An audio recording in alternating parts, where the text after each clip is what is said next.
할렐루야. 반갑습니다. 이렇게 앞에 지도까지 놓고 설명이 길다는 얘기는 앞에 뒤에 나오는 사람이 좀 시원찮다는 거예요. 그래서 설명이 좀 길어서 이렇게 자세히 알려드릴 마음이 있는데, 하여튼 같이 여러분 예배하게 돼서 참으로 기쁘고 또 굉장히 감사합니다. 같이 1부도 같이 예배했고 또 2부 예배를 드릴 때에 2부 예배 드릴 때에 참 인상 깊은 게 있었어요. 첫 번째 나같이 앞에 찬양팀과 더불어 다 같이 정말 마음을 다해서 찬양하는 그러한 모습, 특별히 바이올린이죠, 그다음에 플룻이죠, 했던 그 우리 학생들 같은데 같이 막 하고 있는 모습이 정말 마음에 인상 깊고 너무나 좋아 보였습니다. 앞으로 주님께서 교회 가운데에서 또 다음 세대 가운데에 예배 가운데 은혜를 주실 줄로 믿습니다. 우리 찬양팀들 또 우리 학생들 우리 다시 한번 박수로 한번 격려하고 싶어요. 네, 정말 감사합니다. 참 수고가 많으십니다. 또 하나 또 인상 깊은 게 뭐냐면 중간에 이제 목사님 인사하잖아요. 그 풍성한 삶에서 되게 말이 길어가 저는 따라할 수 없는데 여러분들 그 긴 말을 다 따라서 인사하시는 거 보고 와, 기억력이 좋으시구나 했죠. 저도 처음에 앞에 몇 마디 하다가 뒤에 말은 무슨 말인지 몰라가지고 이렇게 했는데, 하여튼 여러분들 그렇게 같이 기억력 좋게 서로 축복하시는 모습 얼마나 귀한지 알 수 없습니다. 참 주님 안에서 여러분 각자 하나님 여러분 축복하시고 또 여러분 통해서 이 지역과 또 가정들이 주의 이름으로 축복받는 그러한 성도들, 그러한 교회가 되기를 주님의 이름으로 축원합니다. 코로나가 이제 좋아지나 싶었는데 또 오미크론이 왔잖아요. 저희 캐나다도 이제 좀 많이 좋아졌는데 오미크론이 오면서 요즘에는 보니까 한 하루에 2만 명씩이죠. 캐나다가 땅 굉장히 넓고 인구는 한 3,500밖에 안 되는데 불구하고 하여튼 한 2만 명씩 막 확진되는데, 아무튼 이러한 과정 가운데도 분명히 회복의 날이 올 텐데 코로나의 회복보다도 우리 각자 하나님과의 관계가 영성이 깊어지는 그런 회복들, 또 가정에도 또 여러분 하시는 일들 가운데도 교회에도 하나님 정말 기대할 수 있는 그런 회복하심이 함께하는 그러한 삶들, 그러한 교회가 되기를 바랍니다. 신앙생활이 좀 더 깊어지고 믿음이 좋아진다는 것을 다 싫어하는 사람은 아무도 없을 거예요. 다 좋아하죠. 다 좋아하는데 모든 사람이 단번에 신앙이 좋아지거나 신앙이 깊어지는 그러한 경우는 없습니다. 신약시대에 보면 성경의 말씀에서도 보면은 사도들도 그렇게 신앙이 한 번에 확 좋아진 경우는 별로 없었거든요. 사도들도 어떻게 점점 믿음이 좋아지고 풍성해지고 그들 가운데서 신앙이 깊어지는 그러한 모습에서는 사도들도 그렇게 그 과정을 가는 그러한 깊어지는 과정이 있었다라는 그러한 사실이에요. 인생 가운데 여러 가지 일들이 많이 만나고 전 세계가 또 코로나를 만나는 것처럼 여러분 개인의 코로나가 있을 거고 전 세계적인 코로나가 있을 텐데, 어떠한 상황 가운데도 그 모든 과정으로 인해서 무너지고 주저앉고 힘들어하는 것이 아니라 그 과정을 통하여서 하나님과 더 깊어지는, 또 믿음이 더 깊어지고 풍성해지는 그러한 시간들 되었으면 좋겠습니다. 어떻게 사도들이 정말 신앙이 좋아졌을까, 더 깊어졌을까, 그러한 모습과 하나가 보여주는 게 바로 오늘 본문의 말씀입니다. 본문의 말씀은 사도 바울이 사도인 베드로를 책망하는 모습이 오늘 본문에 등장하고 있습니다. 오늘 11절에 이렇게 말씀해요. 게바가 안디옥에 이르렀을 때에 책망받을 일이 있기로 내가 그를 대면하여 책망하였노라. 이렇게 바울이 이야기하고 있습니다. 게바는 이제 바로 베드로를 말하는 거예요. 베드로의 원래 이름이 게바였거든요. 또 장소는 안디옥이죠. 안디옥은 사도 바울과 바나바가 함께 목회했던 것이 바로 이 안디옥이라는 그러한 교제입니다. 그런데 그 안에서 바나바와 바울이 목회하는 그 이방인 지역인 안디옥에 사도 베드로가 그 지역에 방문한 적이 있었습니다. 우리가 아는 것처럼 원래 베드로는 유대인에게 복음을 전한 그러한 사람이었고요. 또한 이 바울은 이방인에게 복음을 전한 그러한 사람이었습니다. 하지만 그들 가운데서는 베드로가 유대인에게 복음을 전하든 바울이 이방인에게 복음을 전하든 우리 모든 사람들은 유대인이나 이방인이나 다 예수를 믿음으로 말미암아 하나님의 자녀가 된다. 이게 바로 그들이 함께 누렸던 그러한 모습이었거든요. 그렇게 베드로가 이방의 땅이었던 안디옥에 와서 같이 이방인 성도와 함께 예배드리고 교제하고 식사하는 그러한 시간을 가졌어요. 그 당시에 안디옥에는 여러 민족이 함께 와 있었거든요. 아프리카에서 온 사람도 있고 아시아에서 온 사람도 있고 유럽에서 온 사람도 있고 많이 섞여 있습니다. 또 우리가 피부로 말하면 흑인도 있고 백인도 있고 유색인도 있고 많이 섞여 있었습니다. 이렇게 다양한 민족들이 함께 모여 예배하고 또 교제했어요. 그 당시에도 함께 예배 마치면 식사하고 교제했을 때에 베드로는 그들과 함께 예배드리고 함께 식사하고 커피 마시고 함께 교제를 막 했거든요. 자연스럽게 그들과 함께 어울렸죠. 그 당시로 말하면 함께 식사한다는 것은 우리가 하나님 안에서 피부색이 다르고 인종이 다르고 언어가 다르고 문화가 다르고 다 다르지만 우리는 하나님 안에서 우리가 함께 하나님의 자녀가 된 것입니다라는 그러한 것을 그들이 표현해 주는 그러한 모습이었습니다. 그렇게 드렸던 거기에서 어떠한 문제가 발생한 거예요. 어떠한 문제가 발생했는가 오늘 말씀에 보면 12절에 이렇게 이야기하죠. 야고보에게서 온 어떠한 이들이 이르기 전에라고 말씀해요. 야고보에게서 왔다는 것은 무슨 얘기냐면 여기가 안디옥인데 예루살렘에서 왔다는 거예요. 예루살렘에서는 어떠한 사람들이 이르기 전에 게바가 이방인과 함께 먹다가 베드로가 함께 이방 사람과 외국 사람과 함께 막 먹다가 그들이 오매 그가 할례자들을 두려워하여 떠나 물러갔다라고 이야기합니다. 쉽게 말하면 이거지요. 베드로가 함께 이방인과 더불어서 같이 예배드리고 교제하고 막 먹었습니다.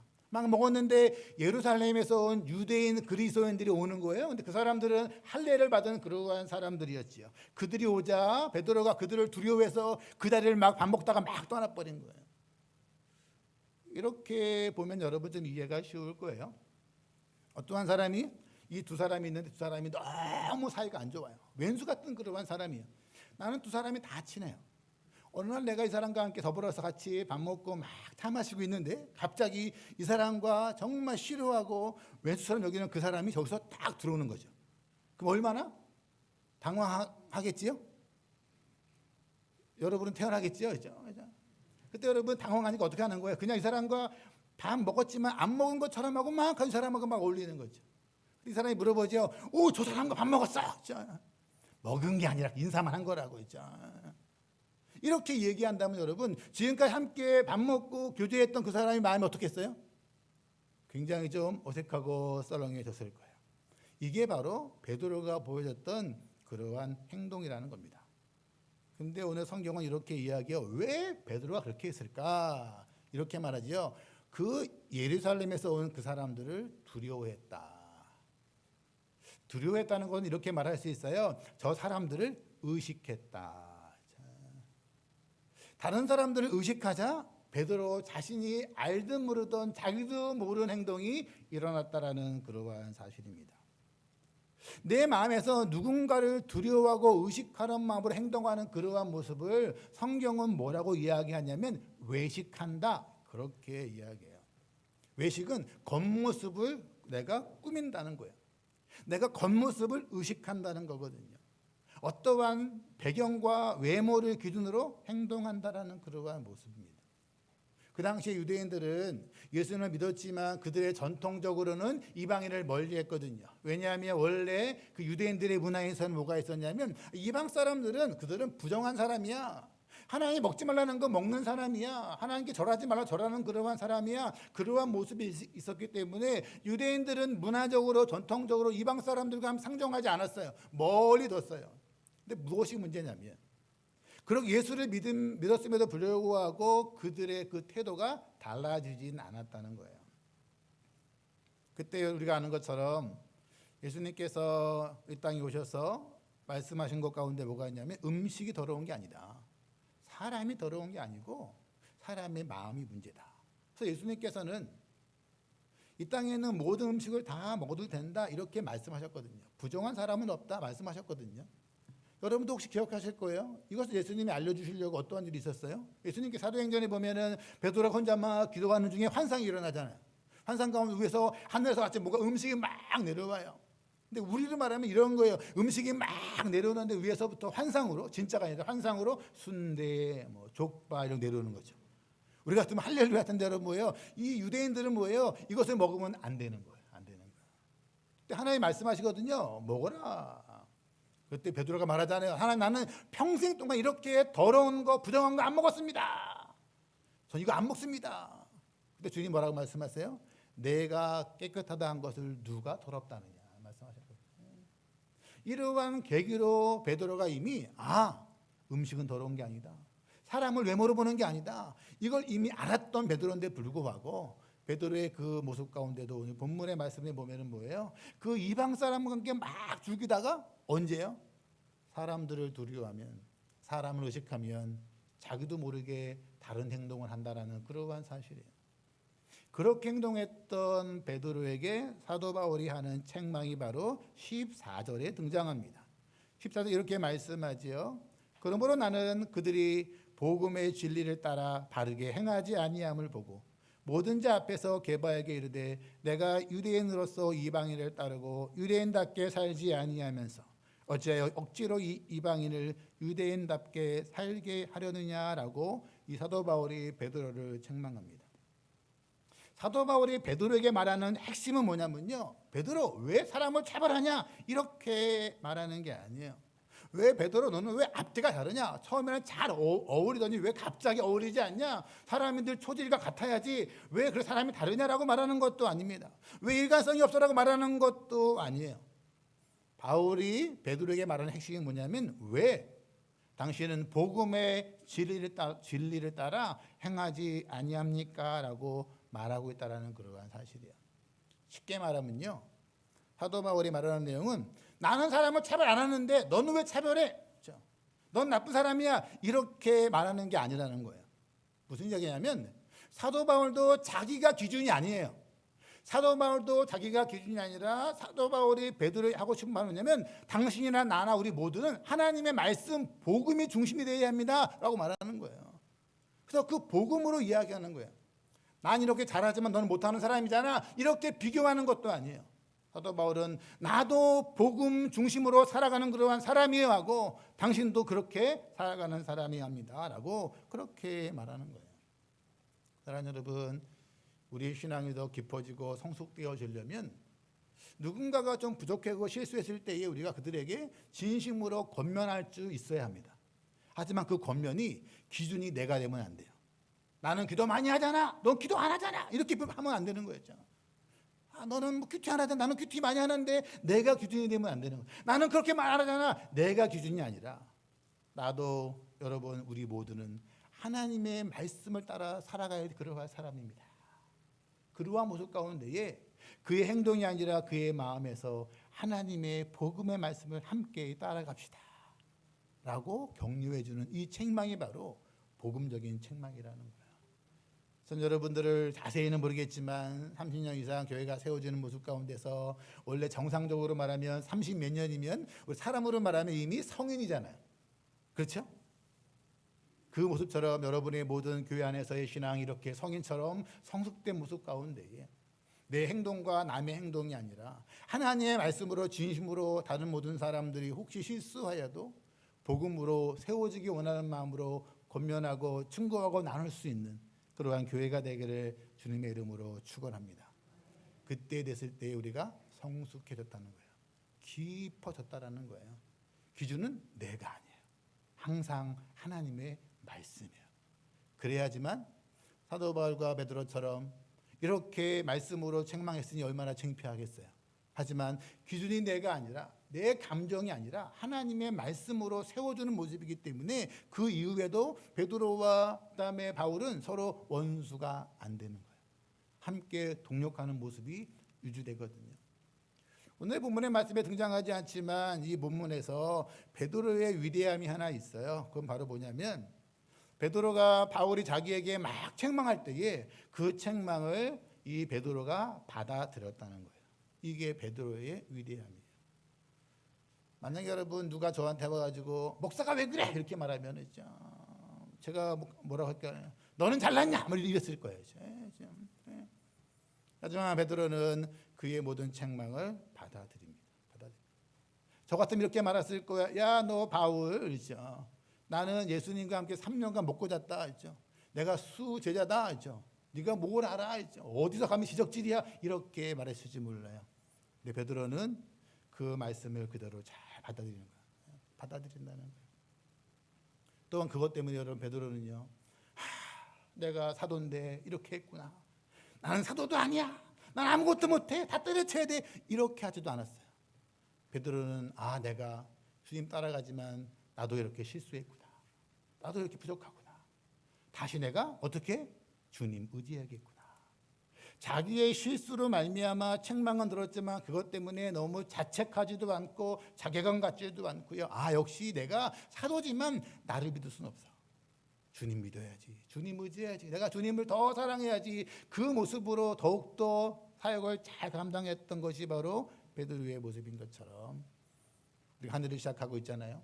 여러분도 큰 마음으로 뭔가를 찾겠는지도 모르겠어요. 하지만 사랑하는 여러분, 베드로뿐만 아니라 여러분도 저도 하다 보면 실수할 수가 있을까요?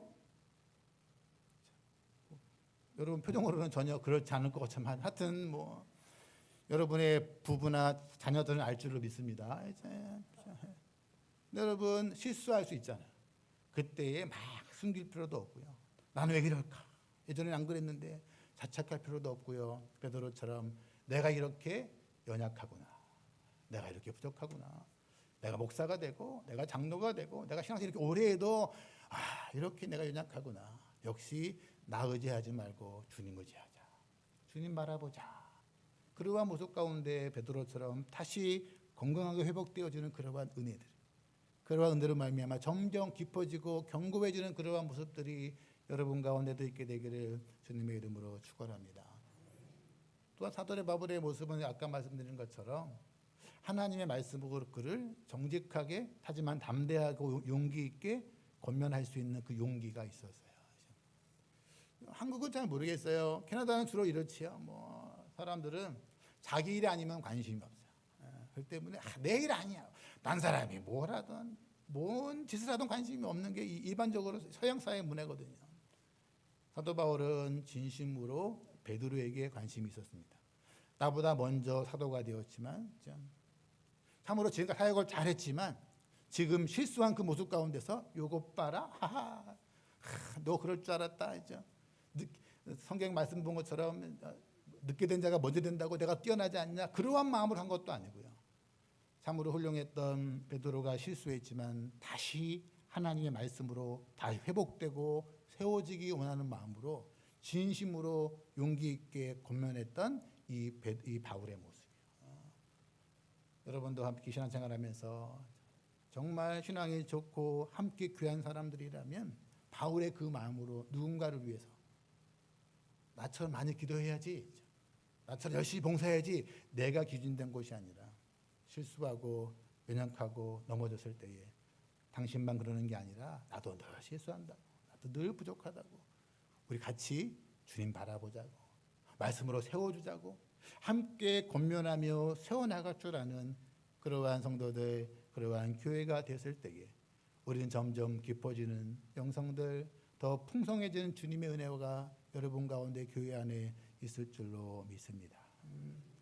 근데 아까 말씀드린 것처럼 이렇게 사도 베드로가 그 모습 가운데서 실수했잖아요. 근데 저는 여러분 이 본문의 말씀 보면은 참 기분이 좋은 게 베드로도 실수하는구나. 베드로도 이렇게 연약해지는구나. 그러니까 나도 여러분 객관적으로 보면 베드로가 더 훌륭하겠어요? 제가 더 훌륭하겠어요?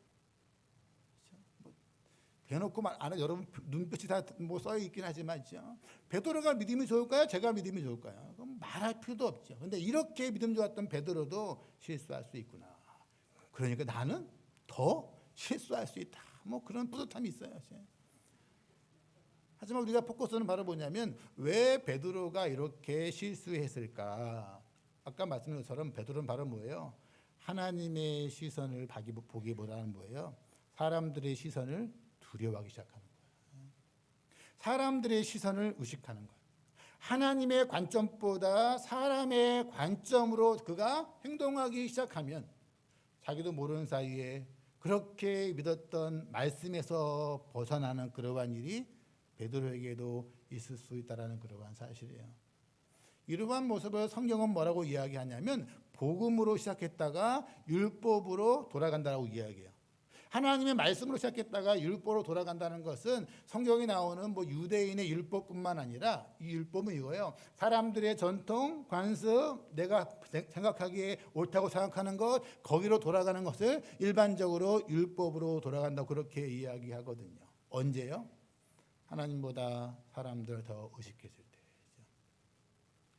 언제요? 하나님의 관점이 아니라 내 관점으로 봤을 때에 우리들은 나도 모르는 사이에 실수하며 믿음에서 은혜에서 떨어질 수 있다라는 그러한 사실이에요.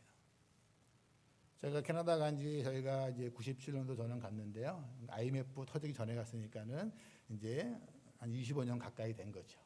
제가 사람들이 저한테 물어볼 때가 있어요. 25년간 캐나다에서 뭐 하셨습니까? 물어보면 저는 이렇게 얘기해요. 캐나다에서 25년간 애들 4명 낳고 키웠습니다. 이렇게 얘기하죠.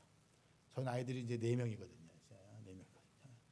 지난주에 대전에서 말씀드린 아이 4시에 갑자기 사람들이 그렇게 막 크게 막 눈동자 커지시면서 그 감격스러워하는 모습을 처음 봤는데, 아이들 내서 그렇게 이제 키우는 모습 가운데 있었는데요. 그러한 모습 가운데 쭉 살다 보면 우리 가운데서 어떠한 모습이 있냐면 자꾸 우리가 사람들 자꾸 의식하는 거야. 여러분 아시죠? 다른 사람은 모르지만 그래도 배우자나 아이들은 우리 아빠가 누굴 더 의식하는지를 잘 압니다. 교회에서 아무리 그럴싸하게 설교를 해도, 아무리 그럴싸하게 내가 기도를 해도, 아무리 그 행동을 보여도 가족들은 그래도 많이 압니다. 제가 이제 한 25년 전 갔을 때에 캐나다 어느 교회에서 부목사로 있었을 때였어요. 거기서 어느 날 거기 이제 장로님과 부목사들이 대표 기도를 했거든요. 대표 기도를 했는데 제가 순서가 돼가지고 제가 그냥 잘 준비해서 대표 기도를 이렇게 했습니다. 예배를 끝났더니 어느 집사님이 이렇게 말씀하는 거예요. 목사님, 오늘 목사님 기도가 너무 은혜스러웠어요. 설교보다 훨씬 은혜스러웠어요. 오늘 설교는 죽었는데 목사님 정말 기도가 너무 은혜스러웠어요. 제가 여러분 그런 얘기 들으니까 좋잖아요. 기분 좋잖아요. 저는 부족한데요. 주님의 은혜죠. 하고 이제 끝났어요. 근데 문제는 언제냐면 그 다음번 제가 기도 순서가 됐을 때였어요. 저는 원래 의식을 안 하는 사람인데 갑자기 그 이야기 들으니까 그 다음부터는 오늘은 어떤 말을 써야 될까? 그러니까 하나님 앞에 내가 어떻게 기도하면 좋을까 모습보다도 어떤 단어를 쓰면 사람들이 역시 목사님의 기도는 설교보다 은혜롭다 이야기할까? 그러니까 신경 쓰기 시작한 거예요. 이건 아무도 저만 알았어요. 근데 열심히 제가 신경 써가지고 썼죠. 어떻게 됐을까요? 그나말로 기도가 죽을 쓰는 거예요.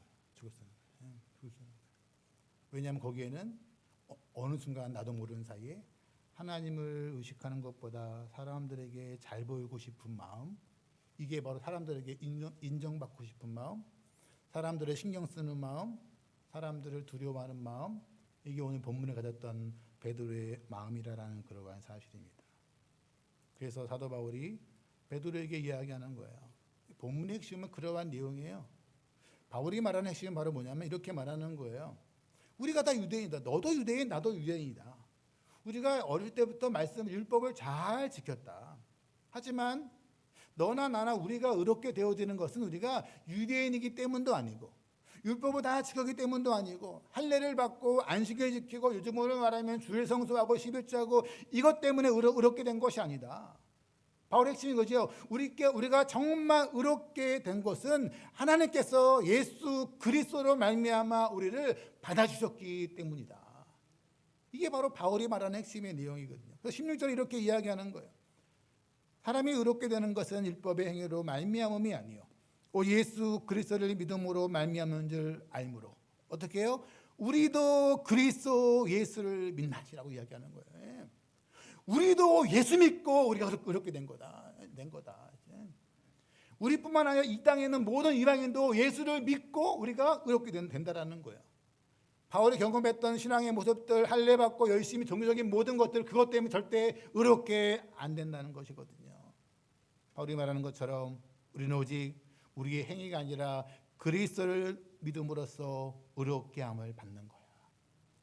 이 말의 핵심을 제가 제 말로 간단하게 풀면 이렇게 말하는 것 같아요. 바울이 베드로에게 이렇게 말하는 것 같습니다. 베드로, 그렇죠? 하나님께서 예수 그리스도를 통하여서 당신을 인정하시고 의롭다 여겨주셨습니다. 그런데 왜 그렇게 사람들 앞에 인정받으려고 노력합니까? 하나님께서 인정해 주셨습니다. 부족해도 하나님께서 의롭다 여겨주셨습니다. 더 이상 사람들 바라보지 말고 눈치 바라보지 말고 사람들 의식하지 않아도 됩니다. 왜 그렇게 합니까? 이게 베드로에게 이야기하는 바울의 본심이 아닐까 싶습니다. 바울은 그렇게 말하는 것 같아요. 남들 보기에 좀 부족해 보여도 괜찮습니다. 하나님이 당신을 어렵다고 인정해 주십니다. 예수님이 나의 구원자이십니다. 나의 하나님이십니다. 나의 주님이십니다. 그것만으로 예수님의 행동하신 것, 순종하신 것, 의로우신 모든 것을 하나님은 그게 내 거라고, 여러분 거라고 하나님께서 인정해 주신다는 거예요. 내가 열심히 해서가 아니고요. 내가 사람 앞에 칭찬받아서가 아니라 주님 나는 아무것도 아닙니다. 전 부족합니다. 내가 신앙생활을 잘할 수도 있고 큐티를 잘할 수도 있잖아요. 저도 큐티를 오랫동안 하는 그러한 사람이거든요. 그렇다고 저도 목사지만 뭐 일주일 내내 7번 하진 않아요. 그렇죠? 일부도 말씀드렸는데 큐티를 몇십 년 하다가 제가 11월 달, 12월 달은 휴가였거든요. 그래서 11월 달, 12월 달은 휴가이기 때문에 큐티를 쉬었어요. 할렐루야. 쉬니까 좋더라고요. 이제. 다시 1월 되면 다시 이제 일은 해야지 이제. 왜냐하면 1월부터는 휴가가 아니라 백수거든요. 그러니까 다시 이제 해야지. 이제 다시 백수 생활에 주님을 이해해야지. 다시 큐티를 1월에 다시 시작했어요. 그러니까 내가 큐티를 많이 열심히 하면 어떤 마음이 들어요? 내가 스스로 뿌듯할 수 있어요. 내가 교회 일찍 오잖아요. 내가 스스로 뿌듯할 수 있어요. 그 마음으로 옆에 사람 보니까 얘는 큐티를 일주일에 한 번밖에 안 하네. 조금 무시할 수 있죠. 근데 교회 늦게까지 오네. 그렇죠? 늦게 왔는데 저기까지 하네. 그렇죠? 어떻게 되는 거예요? 말씀이 아니라 내 기준으로 사람들을 바라보고 판단하고 정죄할 수 있어요. 근데 내가 큐티를 매일매일 해도 여전히 우리 뭘 알아요? 내 안에 부족함이 있는 거 알아요. 내 안에 죄성이 있는 거 알아요. 7번 했지만 서너 번은 대충 한 거 알거든요.